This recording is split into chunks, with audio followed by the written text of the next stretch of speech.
Hello and welcome to another video on how to secure yourself financially. So, making a quick recap of the last section about the reason why I'm looking at the beginner guide to financial statement here from the SEC and understand that financial statement, after all, they show you the money. And we have four types of financial statement. Balance sheet, that shows what a company owns and what it owns at a fixed point in time. The income statement, how much money a company made and spend over a period of time. Cash flow, the exchange of money between the company and the outside world, as well as the statement of the shareholders that show change in interest, again, over a period of time. So balance sheet, the TLDR, after all, it shows the snapshot of the company assets, liabilities, and shareholders' equity, where assets are things that a company owns, whether it's physical or not, which is intangible, things that a company owns that has value. And liabilities are obligations that a company incur, and the equity is the amount of money or the capital or net worth, right? So it is the money that will be left if a company decides to sell all of their assets and pay off all of their liabilities.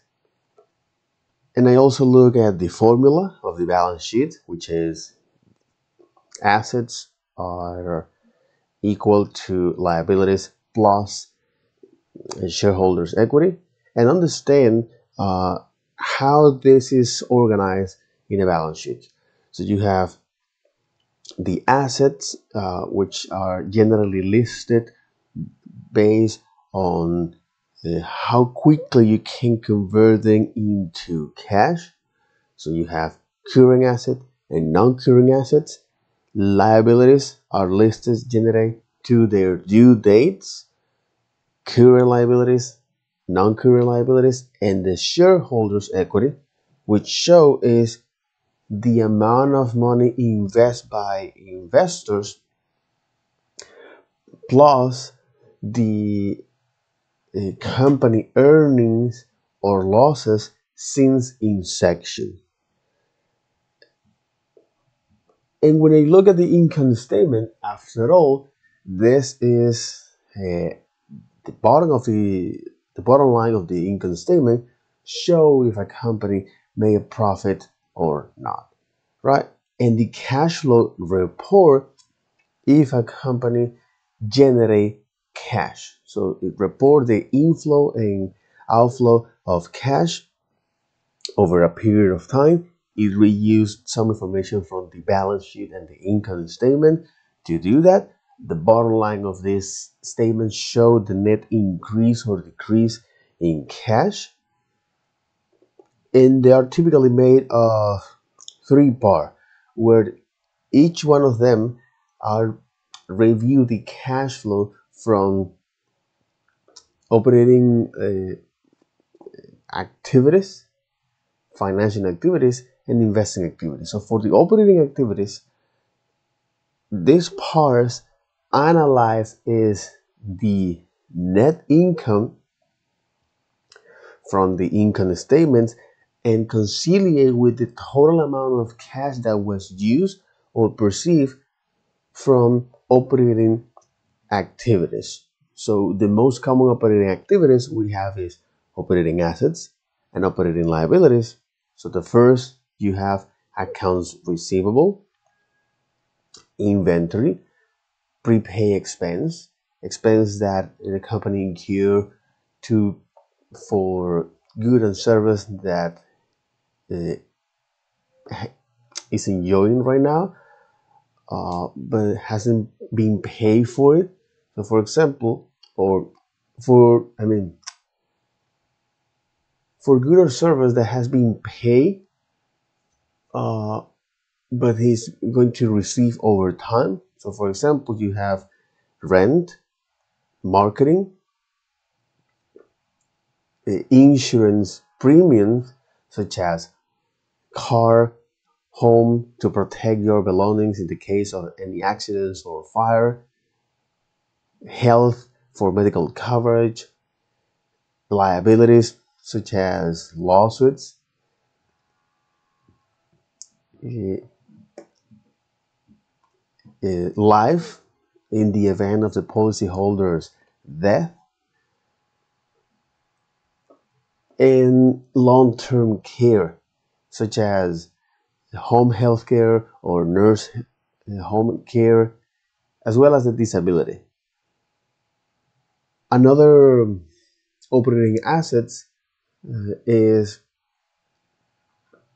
the intangible assets, such as patent, exclusive rights to creator or inventors to manufacturing and to create, manufacture, and distribute their inventions over a period of time, such as maglev, this electromagnetic device to for suspension and stabilization of on ground vehicles, issued in 1969, in electronic device like the iPhone in 2007, the GPS, or as their patent name suggests, or as the patent name mentioned, navigation system with passive ranging techniques, issued in 1973, Chris gene editing in 2014, this gene editor tool. Another intangible asset is trademarks, designs, words, audios, or videos that uniquely identify this company from the competition. For example, the famous words of Michael Burry, "Let's get ready to rumble." Copyright, which is exclusive right to creator of original works to manufacture and distribute their inventions over a period of time, such as Netflix, Twitter, McDonald's. Goodwill, which is the brand's reputations, recognitions, and customer list. Trade secrets, which is the exchange of the confidential data, or is this confidential data? It's not the exchange voluntarily most of the time. So is the exchange of or the confidential data that company use to gain competitive advantage, whether our formula, process, or customer list. Keep looking at other operating assets. We found is investment in affiliates such as joint ventures, for example, Croc and Post Malone, all right, which is a partnership between two or more companies to undertake a specific business activity, and where each part receives a share of the common joint ventures. So another example here is equity investment, okay, where a company purchases significant amount of stake on the another company stocks to gain some influence and raise their voice in the another company's management decisions. So we have is the Berkshire Hathaway, led by Warren Buffett. Uh, that is a holding private, it's a holding investment company that invests in a variety of sectors such as energy, health, and retail.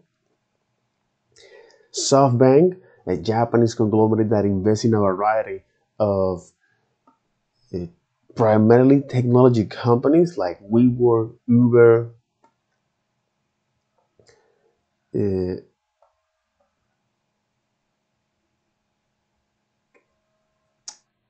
Alphabet, which is the parent company of Google, that invests in a variety as well in technology company, primarily, such as Caligo, these longevity firms, and they do that through their venture capital arm, Google Ventures. We also have is the TPG, Texas Pacific TPG, um, TPG, exactly, Texas Pacific Group, which is a private equity that invests in a variety of companies in different sectors: real estate, retail, home healthcare, or healthcare.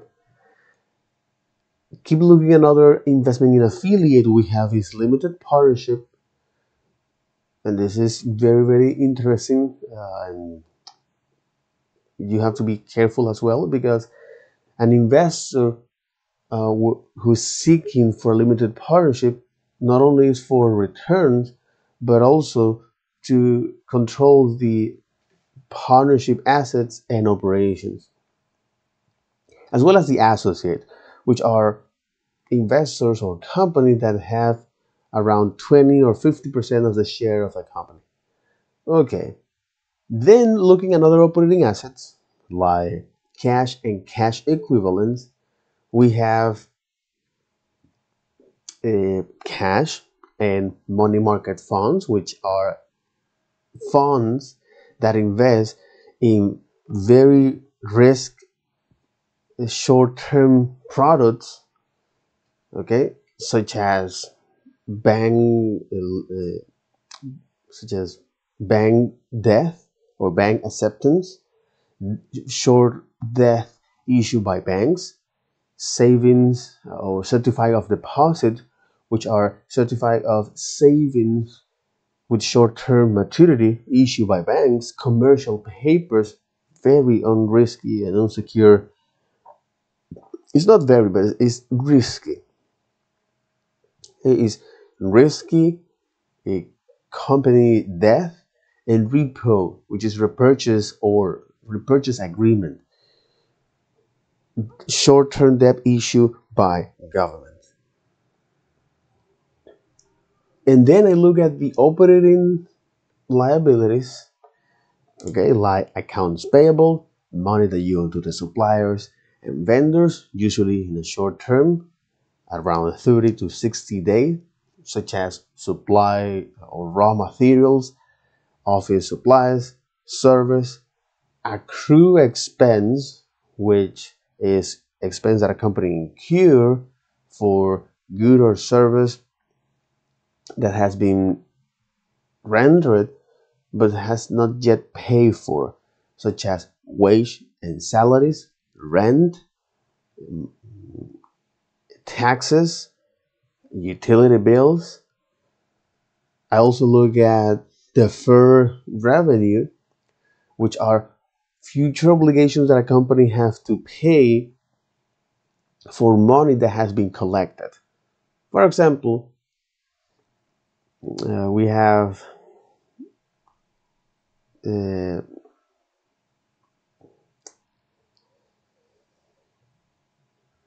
subscription service like Netflix, Spotify, gift cards. Then I also look at income taxable payers, money that a company owns to the government. Uh, so based on how much revenue, based on how much income you made and a tax rate. So usually this is between 21%, okay, according to 2021 data. And we have corporate taxes, which again are taxes that a company have to pay for, withholding taxes, which are money that the employers retain from the gross employees wage to pay to directly to the government. And this is to fight tax evasions and to promote the pay as you earn tax system, a way to facilitate and to eliminate. Uh, it's a way to the government to facilitate that the tax collection. Okay, the tax. Yeah, it's a way to promote that system. And also, um,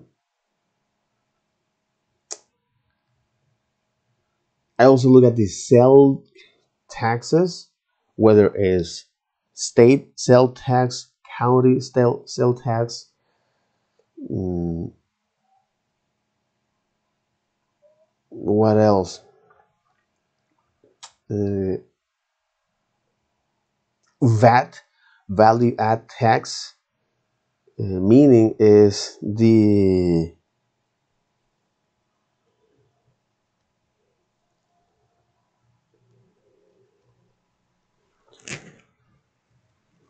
value add tax.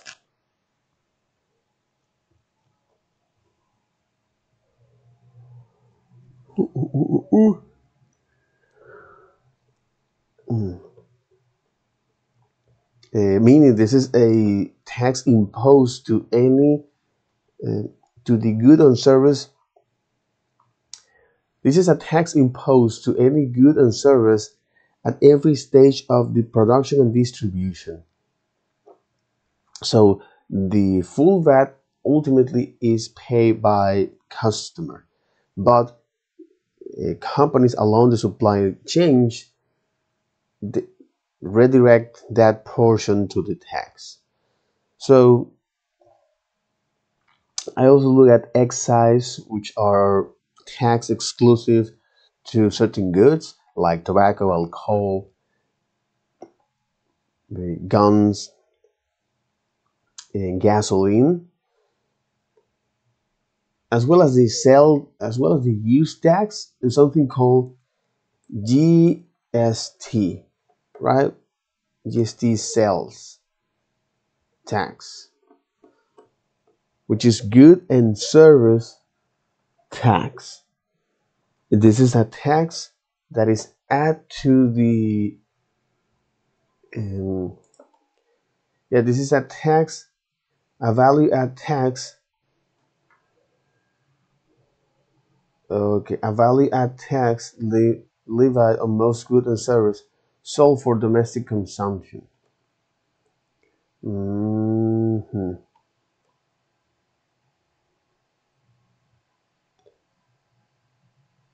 Okay, it's a value add tax.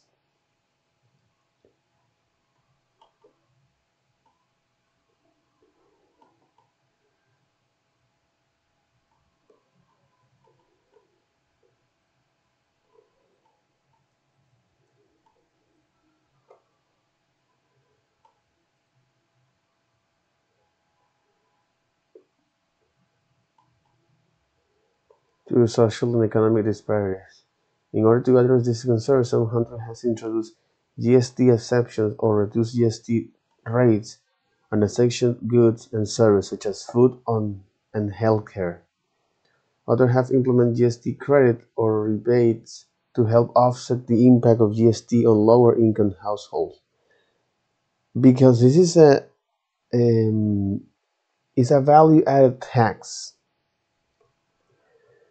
A value added tax on most goods and services sold for domestic consumption. Ultimately, the consumer pay the price. Ultimately, the consumer pay the price, man. Pay the price.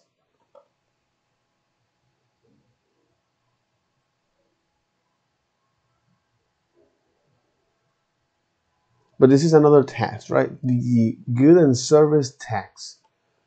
A value add tax on most good and service sold for domestic consumption used on places like India, Australia, and Canada.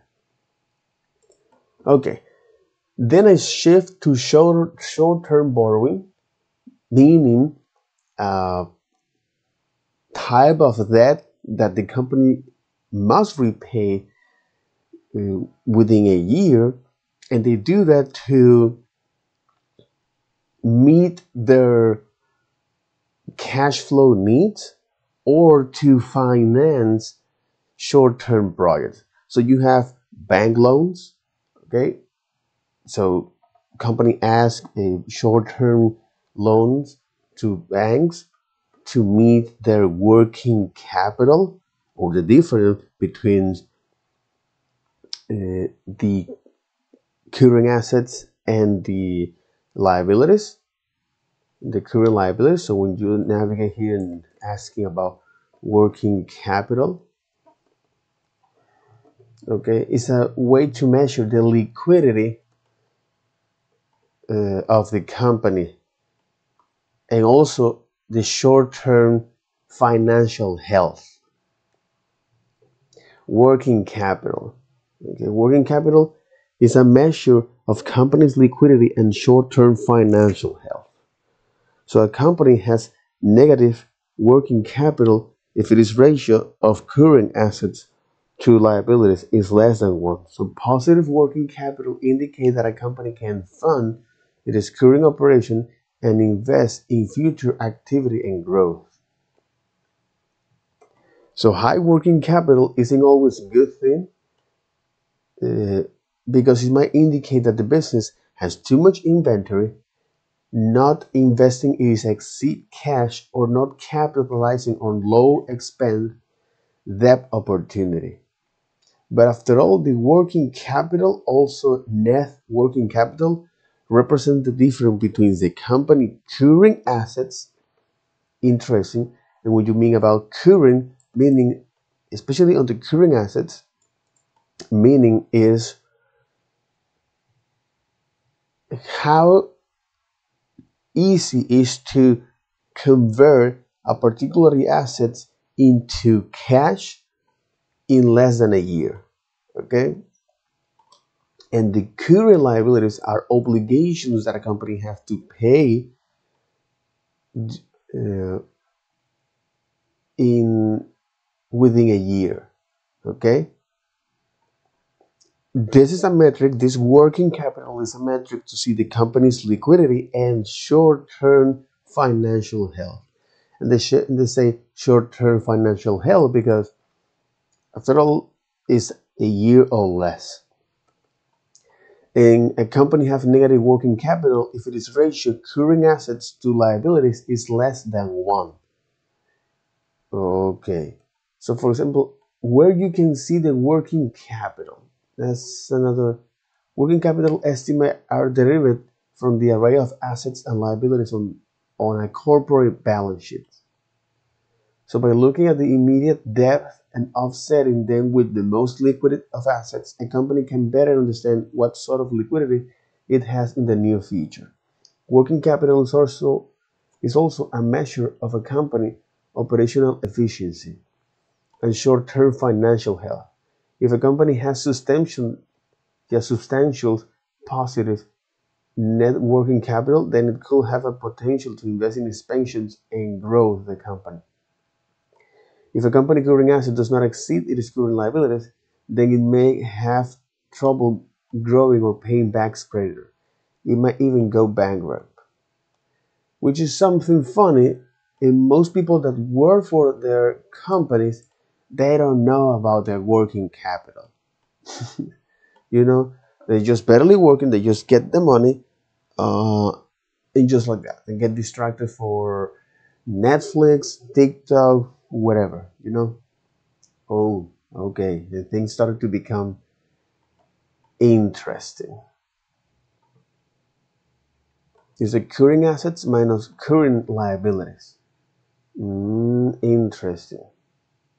So, for example, if I look at Yahoo, okay, when I look at the Coca-Cola statement, right? And then when I look at the Coca-Cola statement from the balance sheets,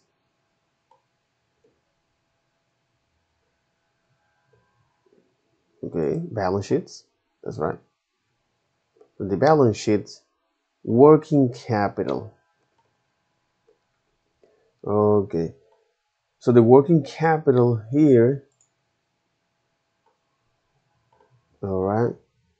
So the working capital here, again, is the difference between the current assets minus the current liability. This is a way to see the financial health, so the liquidity of the company, as well as the short-term financial health. So if a company has high working capital, mean that it can invest in growth. Or if the working capital is exceed, this is not good because it's an indicator that it's not investing it is cash exceeds. Exactly, it's not investing, it is cash exceeds, or it has too much inventory. Okay, it has too much inventory, or it's not investing, it is cash exceeds, or not capitalizing on low expense debt opportunity. Not capitalizing on low debt expense opportunity. So this is a concept from the finance sectors that all of these come from the bank loans, right? Another type of short-term borrowing for companies is line of credit. When a company have a limit of how much money it can borrow. Let me keep looking here at here are the couple examples here.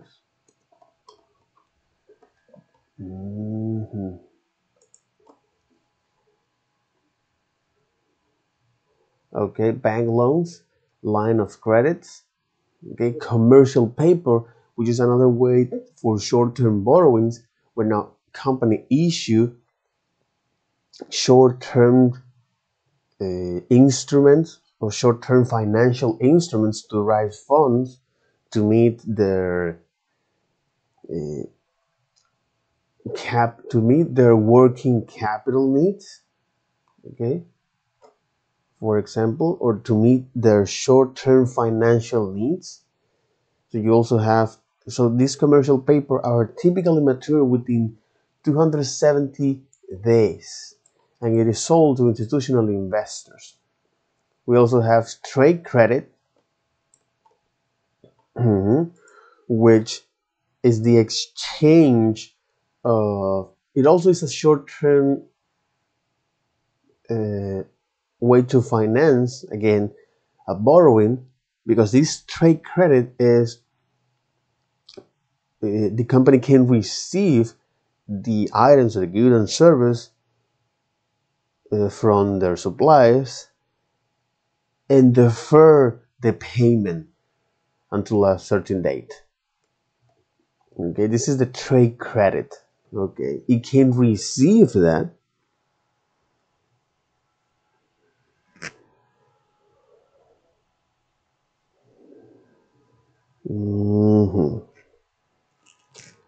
It can receive that.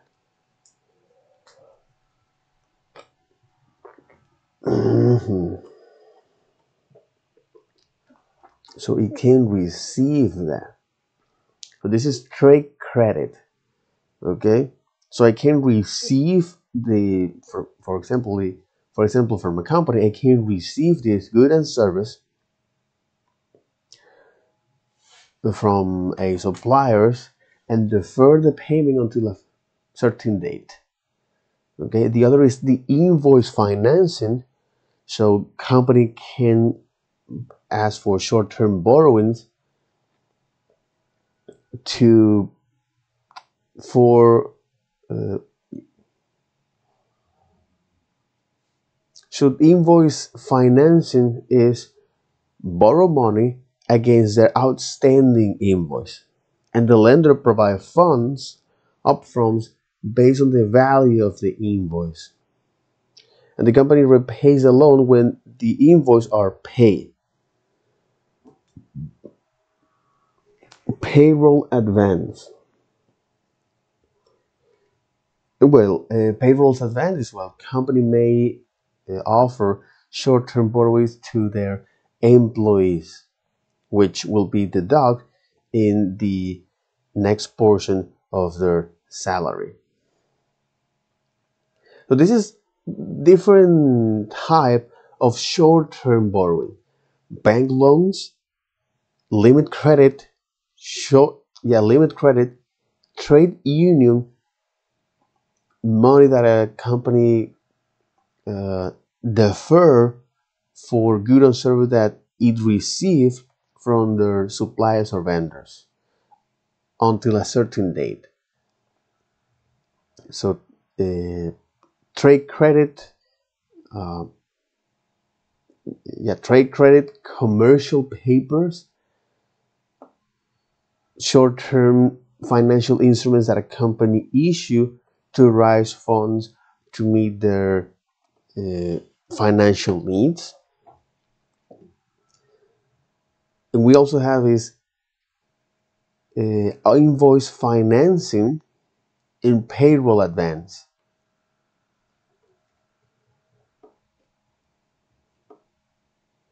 Mhm.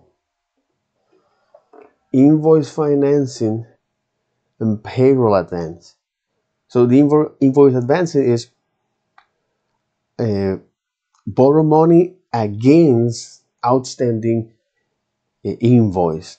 So the lender provide funds upfront based on the value of those invoices.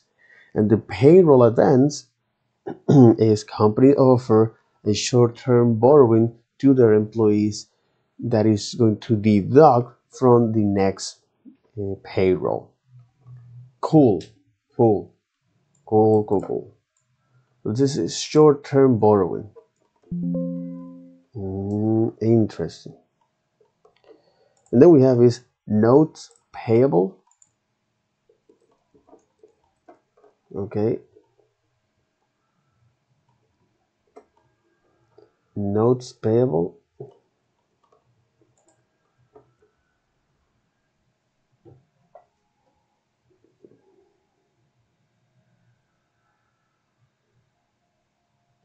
Notes payable.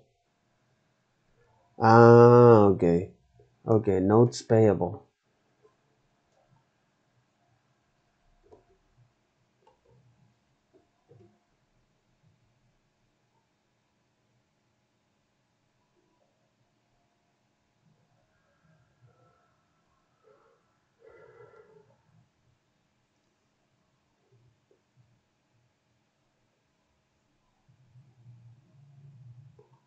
Notes. Notes. Okay. Okay. Notes. So notes payables are a type of debt obligations in which the borrower issued. So you have image of that? Notes. Notes payable. So you have any image for that? Notes payable.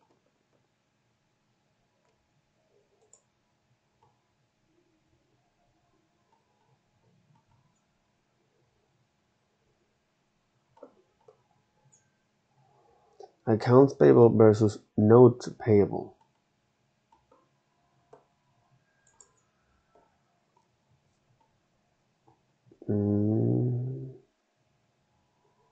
Interesting.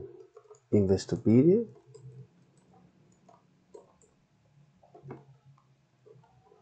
Note as an investment vehicle. Well, understanding accounts payable? No.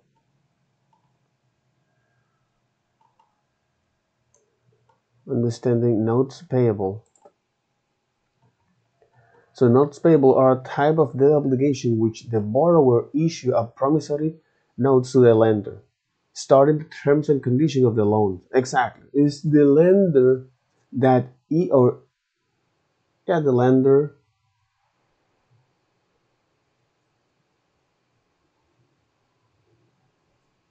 the lender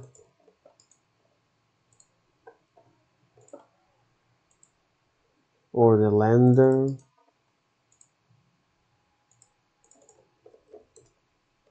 no, you can modify here this. Oh, I love it.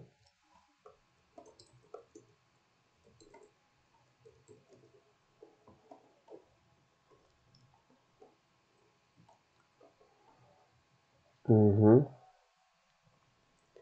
notes payable are a type of obligation which the borrower issue a promissory note to the lender. Okay. Okay. Starting the terms and conditions of the loan. But it's the borrower. Okay. Okay.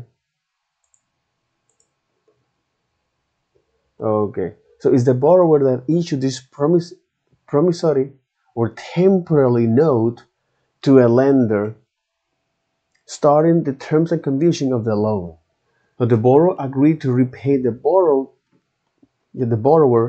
agreed to repay the borrowed amount along with any interest within a specified time frame. Here are some examples of notes payable. So you have bank loans, business loan, bonds, promissory notes, trade payables, and installment loans. Interesting. So let's go over each one of them. So bank loans, something that is quite understandable. Okay, when a company borrow money from a bank, typically the bank issued this temporary note, promissory note, outline the loan details. Okay, the loan amount, the interest rate, repayment schedule, and other terms.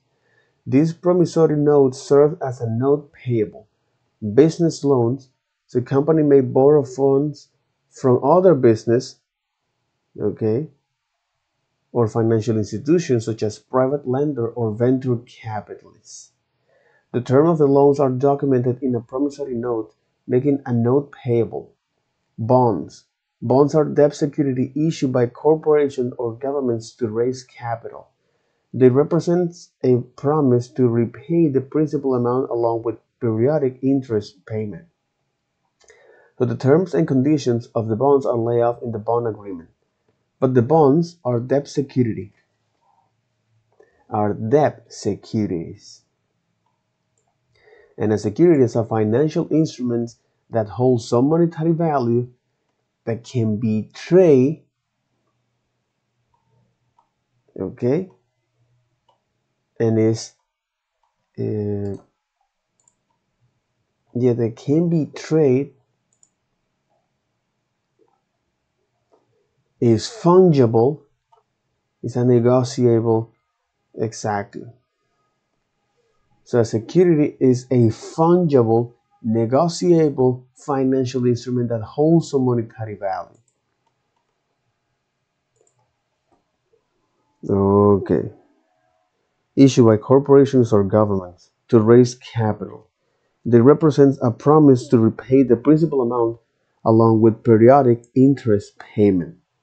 The terms and conditions of the bonds are laid out in a bond agreement, which serve as a note payable.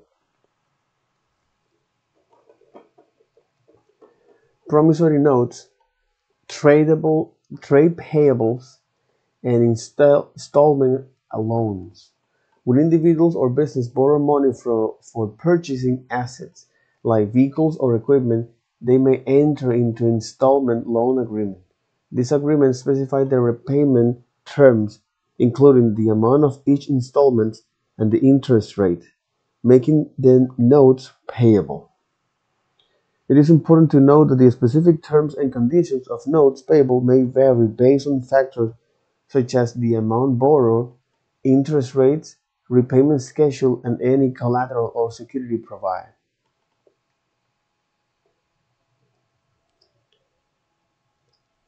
But this is note payable, okay?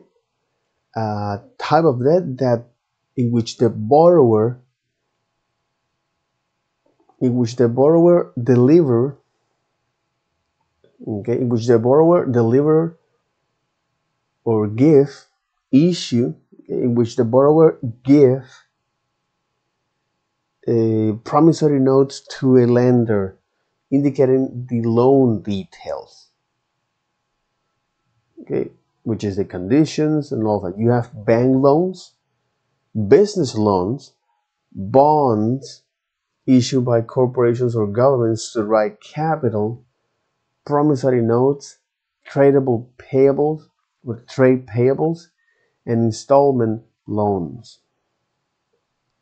Okay, okay, cool, cool. So what is the next? Notes payable.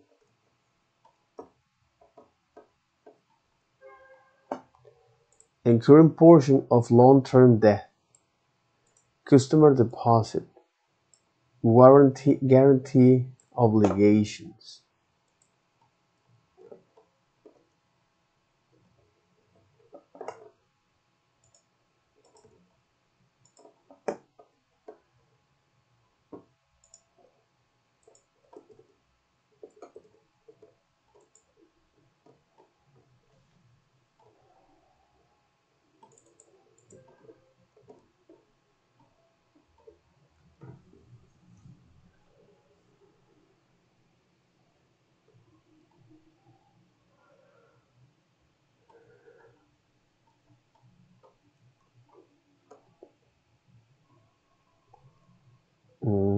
Warranty obligations. Okay.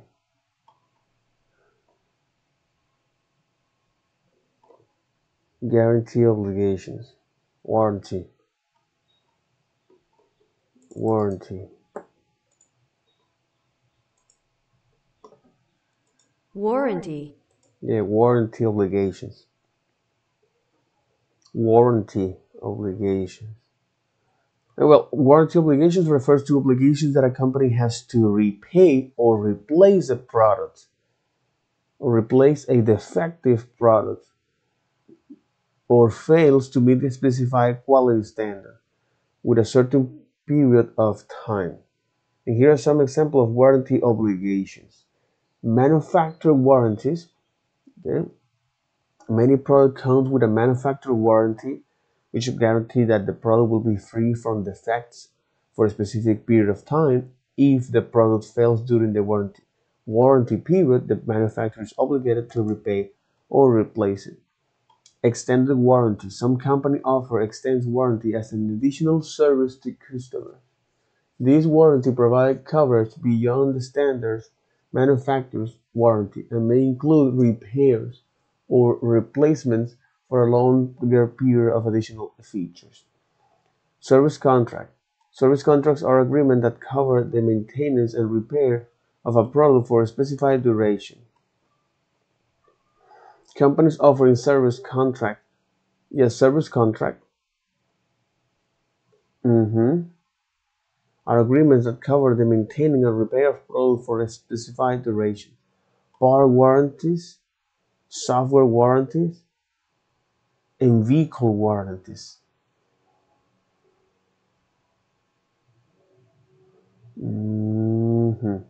But so far, I look at the short-term borrowings, notes, payables, and warranty obligations. Okay, okay. So with that, that'll be all for this video. Take care. Bye-bye.